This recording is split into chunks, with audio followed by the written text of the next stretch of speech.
సాధారణంగా ఎవరైనా మనల్ని పరాభవించారు అంటే మనం చాలా బాధపడతాం కదా. కానీ 2026 ఉగాది మనందరికీ ఒక పరాభవాన్ని ప్రసాదించబోతుంది. ఏంటి, ఉగాది పండుగ గురించి ఇలా మాట్లాడుతున్నాను అని ఆశ్చర్యపోతున్నారా?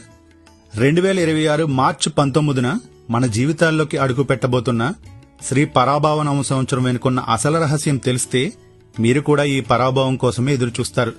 చాలా మంది పరాభవం అంటే కేవలం అవమానం అనుకుంటారు. కానీ సంస్కృతంలో దీనికి ఒక అద్భుతమైన అర్థం ఉంది. పర అంటే అత్యున్నతమైన లేదా గొప్పదైన అని అర్థం. భవ అంటే పుట్టుక లేదా స్థితి అని అర్థం.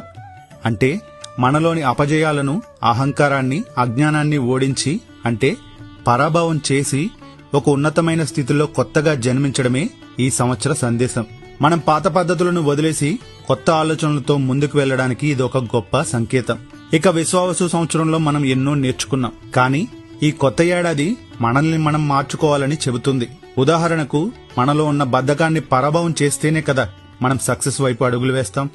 మనలోని నెగిటివ్ ఆలోచనలను పరాభవం చేస్తేనే కదా మన మనసు ప్రశాంతంగా ఉంటుంది. కాబట్టి ఈ పరాభవ సంవత్సరం మనకిచ్చే పెద్ద గిఫ్ట్ సెల్ఫ్ ట్రాన్స్ఫర్మేషన్. ఈ మార్పు ఎప్పుడూ తీపిగానే ఉండదు. అందుకే మనం ఉగాది పచ్చడిలో వేప పువ్వు చేదును కూడా కలుపుతాం. కష్టాలను ఓడిస్తేనే సుఖం విలువ తెలుస్తుంది. ఈ శ్రీ పరాభవ సంవత్సరంలో మీరందరూ మీలోని లోపాలను జయించి సరికొత్త ఉత్సాహంతో ముందుకు సాగాలని కోరుకుంటున్నాం. మరి ఈ ఉగాది నుంచి మీలో ఉన్న ఏ అలవాటుని మీరు పరాభవం చేయాలనుకుంటున్నారు? అంటే ఏ నెగిటివ్ క్వాలిటీని వదిలేయాలనుకుంటున్నారో కింద కామెంట్స్ లో షేర్ చేసుకోండి. ఈ వీడియో కనుక మీకు నచ్చితే లైక్ చేయండి. జై శ్రీరామ్.